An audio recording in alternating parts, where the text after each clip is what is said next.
de choses ont déjà été dites à propos du pouvoir du moment présent, notamment à travers l'ouvrage du même titre.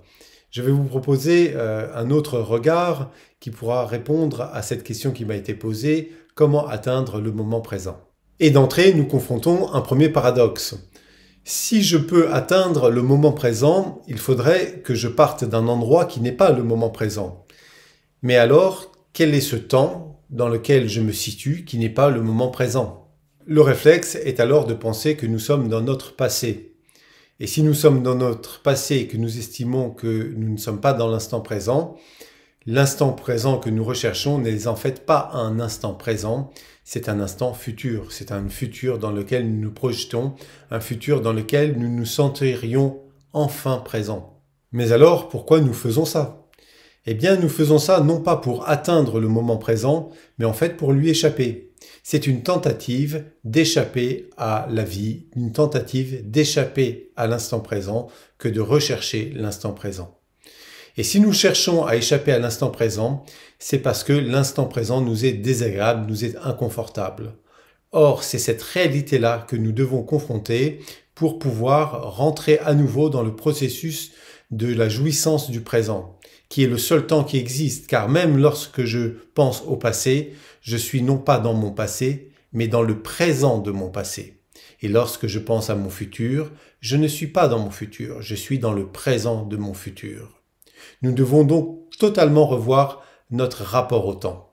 Nous n'allons pas explorer ici la question du temps, ce sera le propos d'une prochaine vidéo. Nous allons revenir sur la question du moment présent et observer qu'il est souvent défini comme une capacité à vivre totalement ce qui se vit en moi d'instant en instant. C'est-à-dire un instant qui est sans passé et sans futur, qui est la pleine jouissance de ce qui m'est offert de vivre à l'instant. La sensation de liberté et de plénitude que ces moments présents peuvent offrir ouvre néanmoins un deuxième paradoxe. Outre le fait que la plénitude atteinte n'a pas tendance à rester très longtemps, si j'observe le moment présent et que je le juxtapose au suivant, et que je le juxtapose encore au suivant, et ainsi de suite, je n'obtiens pas une succession de moments présents, mais j'obtiens une trajectoire. Cette trajectoire n'est pas du tout aléatoire. Elle est le fruit d'un mouvement, le mouvement de ma conscience, le mouvement de ma volonté, le mouvement de mon être, celui de mes aspirations.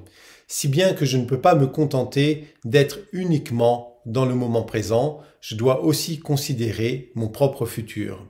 De la même manière, je dois aussi considérer mon passé qui prédétermine la position dans laquelle je me trouve au présent. Le moment présent ne devient donc plus un temps à atteindre, mais un état d'équilibre entre toutes les forces qui me constituent, c'est-à-dire les forces de mon passé et les forces de mon futur. Quand cet équilibre est atteint, eh bien, j'ai cette sensation d'être au présent, lorsqu'en fait ce présent est la somme de toutes ces forces réunies.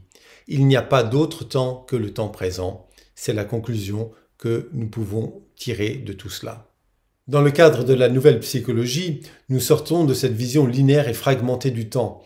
Bien qu'elle constitue une possibilité de regard sur notre existence, nous adoptons plutôt une autre façon de percevoir les choses, qui est celle de la continuité de notre existence.